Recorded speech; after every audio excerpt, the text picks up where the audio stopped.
भारतर यशस्वी प्रधानमंत्री नरेंद्र मोदी नेतृत्व में आज ओडिशार रेल चलाचल क्षेत्र विकास त्वरान्वित होती आहरी गति देवा लक्ष्य आज ओडिशा पे दुईटी वंदे भारत एक्सप्रेस ब्रह्मपुर टाटानगर और हावड़ा राउरकेलार शुभारंभ कराई।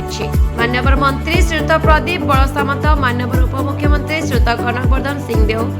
मान्यवर सांसद श्रीयुत रवींद्र बेहरा सुकिंदा निर्वाचन मंडली जगपुरा रेल स्टेशन में रही वंदे भारत एक्सप्रेस को पताका देखाई स्वागत करछथि। ओडिशार रेल विकास को गुरुत्व देउथारु प्रधानमंत्री श्री नरेंद्र मोदी और केंद्र रेल मंत्री श्री अश्विनी वैष्णव को अशेष धन्यवाद।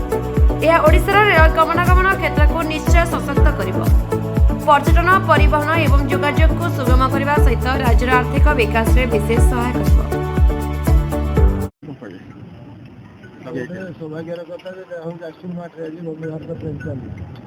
थरुकिए रेलमंत्री कहते प्रधानमंत्री कथा ही थरुकिए कहते से थर कर प्रधानमंत्री कथा ही आज जाजपुर जिले में वंदे भारत ट्रेन चलना आम जाजपुरवासी बड़े गर्वर कथा और ये सरकार आम पाइचे, प्रधानमंत्री पाइचे, रेलमंत्री पाइचे, मुख्यमंत्री पाइचे, जहाँ थोड़े कहला द्वितीय थर रिपीट करा 2047 जो प्रधानमंत्री आगे प्रचार कर विकसित भारत हम, विकसित भारत हम, विकसित ओडिशा हम, विकसित सुविधा विकसित सुविधा एत दिन अपेक्षा कर विकसित सुविधा 2034 सुधा विकसित सुविधा हम। केन्द्र ओभरब्रिज बारंबार दाबी होती कौन कहे सर जेहेतु आम अच्छा ओडार सांसद सांसद हो जाए गोटे गड़ा फुल हम गड़ा फुल पाखे हम तेणु ये समस्या समाधान तो एम कर विजेपी लोक गतथर जो जगह होता टेंडर हाँपे जाऊला कि से द्वारा जी पूरे से जगह चलने ना तेणु बाध्य आम गड़ा फुल करूँ बाट किसी ना सर सुकिंदा आज कौन कह सुकिंदावासी के खुशी अच्छा आप सुकिंदावासी कौन बार्ता निज सामाजिक हिसाब से सुकिंदा लोक देखिले के खुशी लोक देखुचे आहरी खुशी हे आहरी पैसा आसो देखिए सुकिंदा केमी विकसित हो 2029 में खाली अपेक्षा करें। ब्रह्मपुर टाटानगर जो वंदे भारत ट्रेन चलती माननीय प्रधानमंत्री नरेंद्र मोदी माने विकसित भारत गढ़ापी विकसित ओडिशा गढ़ापी जो योजना अच्छी ट्रेन लाइन कृषि विकास, स्वास्थ्य विकास और गमनागमन विकास जो ट्रेन लाइन का मॉडर्नाइजेशन होती ट्रेन लाइन मॉडर्नाइजेशन होती नुआ नुआ ट्रेन आसूसी से हिसाब से आज जो वंदे भारत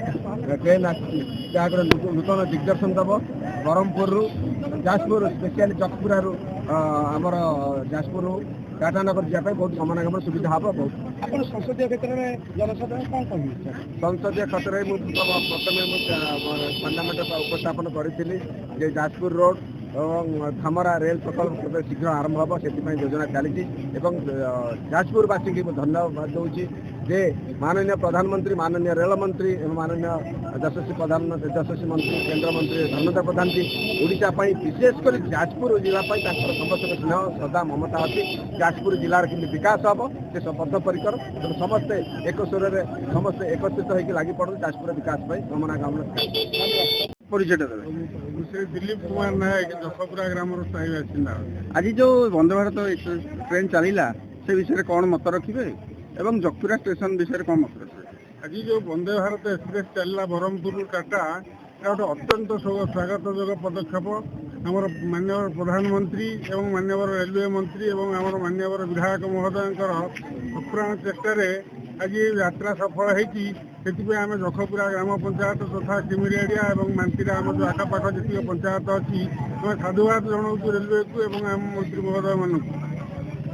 कौन कहे जो स्टेशन रे एत मात्रा एक्सप्रेस ट्रेन रहा जो सुविधा सुजोग मिलवा कथा से सब ठीक ठाक मिलूँ ना से विषय देखो यहाँ हूँ गोटे इंडस्ट्रियल बेस्ड स्टेशन ये आम जनशताब्दी आरंभ कर पुरी आनंद विहार टाटा विशाखापट्टनम और आज नुआ जोटा कि चलला चतुर्थ वंदे भारत जो टाटा ब्रह्मपुर ये आगू आहरी स्टपेज हम कि से अनुसार स्टेशन में किसी आखि दृष्टिया उन्नतीकरण होनी कहीं ना ये माल उपर जी इम्पोर्टान्स दिखाई पैसेंजर ट्राफिक से इम्पोर्टान्स दिखाई ये कम से कम 6-7टा इम्पोर्टाट एक्सप्रेस रहा पैसेंजर 9-10टा चलुची से अनुसार गोटे विराट जंक्शन केउझर टाटा कनेक्टिविटी रही से अनुसार ये डेभलपमेंट होनी आम रेलवे वाला गोटे तुरंत दाबी दूसरू जे गोटे रिजर्वेशन काउंटर कम से कम करा जाऊ जो कि जनशताब्दी विभिन्न द्रुतगामी ट्रेन मानक गोटे टिकेट व्यवस्था नहीं। धन्यवाद। Jajpur Mahendranath report the Republic Odisha 24 news.